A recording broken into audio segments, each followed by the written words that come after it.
آقا علیہ السلام نے فرمایا کچھ صغیرہ گناہ ایسے ہیں جو حتیم کعبہ کے اندر بھی توبہ کرنے سے معاف نہیں ہوتے. تو صحابہ چونکے یا رسول اللہ صلی اللہ علیہ وسلم پھر وہ گناہ کہاں معاف ہوتے ہیں جو حتیم کعبہ میں معاف نہیں ہوتے. اسلام کا تصور ذرا بڑا واضح ہو رہا. اگر مذہبی اسلام ہوتا اور سیاسی اسلام جدا جدا ہوتے تو یہ تو سارے جتنے اعمال ہیں ان کا تعلق تو معاشرت کے ساتھ ہے. ان کا تعلق تو سارا معاشرت کے ساتھ ہے, عبادت کے ساتھ تو ان کا کوئی تعلق بھی نہیں ہے. آقا علیہ السلام نے فرمایا اب جو اگلی بات کرنے لگا ہوں اس کا تعلق بھی معاشرتی نظام کے ساتھ ہے. معاشرتی نظام کے ساتھ ہے. فرمایا وہ کون سا؟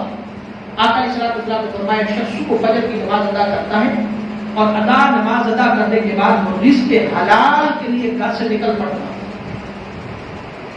ہم تو نماز ادا کر کے سو جاتے ہیں میرے سمیت.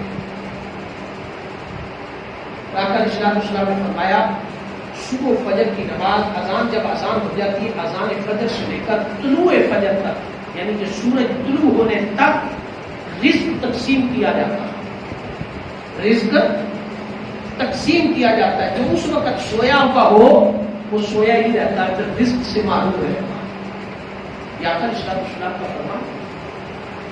بعض جگہوں پر فرمایا گیا کہ نماز فجر کے بعد طلوع فجر تک یعنی کہ سورج کے طلوع ہونے تک سونا منع فرمایا گیا سختی کے ساتھ. گناہ کبیرہ کے اندر کہا گیا, صغیرہ گناہ کسی نے کہا, مگر دونوں روایات. فرمایا اس وقت جاگو اور رزق حلال کی تلاش میں نکل پڑے ہو, نکل جاؤ, رزق حلال تلاش کرو. اور اسی لیے کہتے ہیں نا کاروباری تاجر لوگ کہتے ہیں کہ جنہوں نے تجارت کرنی ہوتی ہے, جنہوں نے کاروبار کرنا ہوتا ہے, وہ نماز کے بعد سوتے نہیں, جا کر دکان کھولتے ہیں, کیونکہ صبح صبح اللہ پاک رزق تقسیم کر رہا ہوتا ہے, اس کی رحمت برس رہی ہوتی ہے. اور جو صبح کا رزق ہوتا ہے سارا دن وہ صبح کے اثرات اس کی دکانداری پر, بزنس پر اس کے اثرات مرتب رہتے ہیں. اور جو سو جاتا ہے پھر وہ سو جاتا ہے, پھر وہ سویا ہی رہتا ہے, پھر مقدر بھولتے نہیں, مقدر بھولتے نہیں. فرمایا اس لیے فجر کی نماز ادا کرنے کے بعد آقا علیہ السلام نے فرمایا جو شخص رزق حلال کی تلاش میں نکل پڑتا ہے. اور مزدور کی مثال دیتے ہوئے آقا علیہ السلام نے فرمایا مزدور چھاپڑی اٹھاتا ہے, مزدوری کرتا ہے, سارا دن وہ چھاپڑی اٹھاتا ہے, گارا اٹھاتا ہے, اینٹیں اٹھاتا ہے, اس کے جسم سے جو پسینہ نکلتا ہے. یہ مثال دیتے ہوئے فرمایا. مگر صرف یہ نہیں کہ وہ مزدور کے لیے بات فرمایا, ہر اس شخص کے لیے جو رزق حلال کی کوشش کرتا ہے.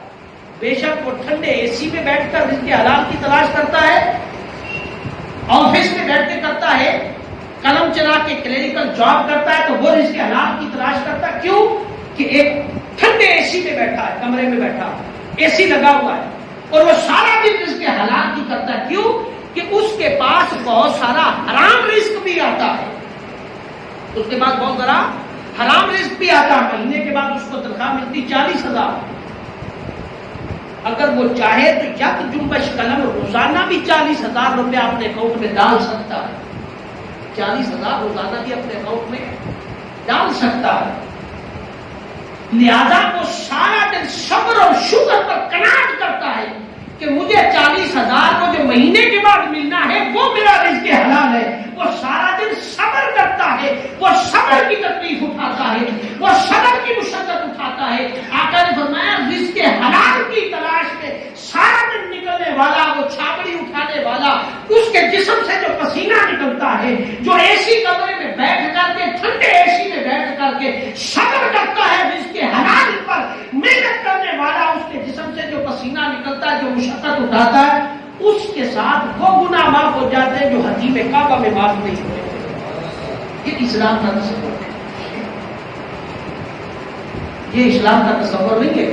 سارا دن لوگوں کا خون چوس کر کے لمبی تصویر لے کر ماتھے میں محراب ڈال کر امام کے پیچھے آ کے کھڑے ہو جائیں, حاجی نمازی ذخیرہ اندوزی کر کے حج کرنے چلے جائیں, تو کہ میرے لیے تو اللہ پاک نے بڑا کرم فرمایا کہ کعبے کا دروازہ میرے لیے کھول دیا. یہ کمال نہیں ہے, یہ کمال نہیں ہے. ظالم اگر وہ یہ سمجھے کہ میں ظلم کر کے بھی آزاد پھر رہا ہوں, قانون سے آزاد ہوں, اللہ کی گرفت سے آزاد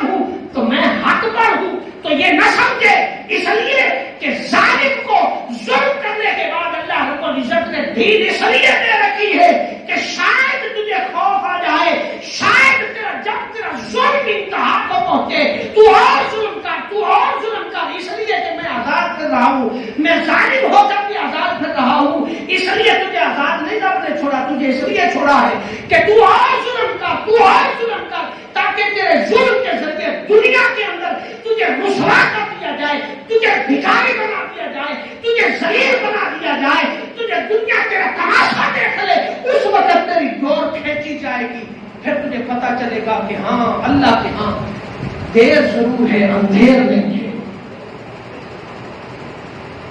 دیر ضرور ہے، اندھیر نہیں ہے۔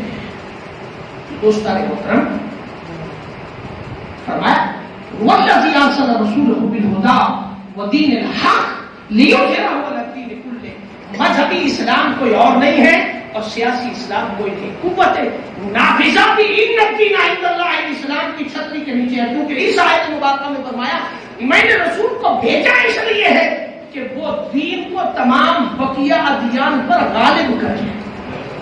یہ سورۃ توبہ کی آیت نمبر 33، والذی ارسل رسولہ بالہدی ودین الحق۔ ہم جب قرآن پڑھتے ہیں نا تو ٹھنڈے ٹھنڈے میٹھے میٹھے پیارے پیارے ہم مسئلے یہاں سے نکالتے ہیں، جہاں خون بہتا ہے، پسینہ بہتا ہے، حق کی آواز سر بلند ہوتی ہے، ہم ان آیات کو چھوڑ دیتے ہیں، آگے چلتے ہیں۔ والذی ارسل رسولہ بالہدی، مسواک کرنا بھی میرے آقا کی میٹھی سنت تھی، امامہ بانٹنا بھی میرے آقا کی سنت تھی، دائیں ہاتھ سے کھانا بھی میرے آقا کی سنت تھی، ناخن یہاں سے کاٹ کر اس انگلی تک اور اس انگلی سے آ کر اس انگلی تک ہاتھ کو کاٹنا، کدھر سے کدھر جانا، یہ بھی میری آقا کی سنتیں تھی، یہ بھی میرے آقا کی سنت تھی۔ میرے آقا علیہ الصلوۃ والسلام نے خندق کے بازار کے اندر خندق کھودی، یہ بھی میرے آقا کی سنت تھی، کیوں نہیں بتائی جاتی؟ یہ بھی دین کا حصہ تھا، اگر دین کا حصہ نہ ہوتا تو میرے آقا کو ہجرت کرنے کی ضرورت ہی محسوس نہ ہوتی، مکہ میں رہتے، اور مکہ میں جس دین پر عمل پیرا تھے اس سے کفار کو تکلیف نہیں تھی، اس سے کفار کو تکلیف نہیں تھی۔ میرے آقا علیہ الصلوۃ والسلام کے ہاتھ دین کا تصور، هو الذی ارسل رسولہ بالہدی ودین الحق لیظہرہ علی الدین کلہ ولو کان المشرکون، بڑا واضح تھا، کلیئر تھا۔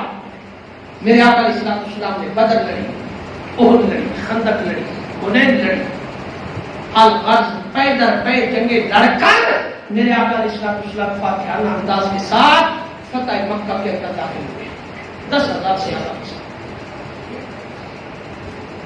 یہ اسلام تھا، اور پھر اسلام کو قوت نافذہ بطور نظام کے نافذ کیا، بطور نظام کے نافذ کیا، بطور نظام کے اسلام کو نافذ کرنے کا نام سیاست ہے، بطور نظام کے اسلام کو قوت اقتدار کے ذریعے، قوت نافذہ کے ذریعے نافذ کرنے کا نام سیاست ہے۔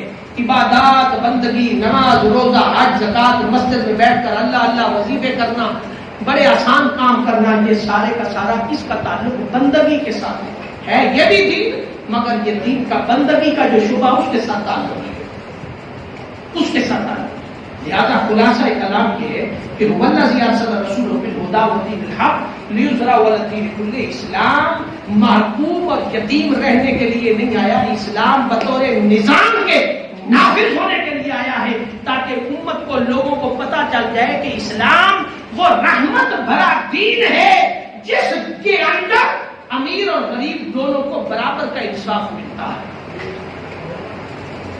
اسلام ایسا نظام نہیں ہے کہ نام انصاف والا رکھ لو تو دنیا کے کسی کونے میں آپ کو انصاف نظر نہ آئے، نام اسلام والا رکھ لو تو اسلام کہیں نہیں، اسلام کا کہیں نفاذ نہ ہو، نہیں، ایسا اسلام نہیں۔ ان الدین عند اللہ الاسلام کے تحت اللہ رب العزت کی بارگاہ کے اندر دعا ہے، اللہ پاک ہمیں عمل کی توفیق عطا فرمائے۔ اسی موضوع کو آگے لے کر چلیں گے۔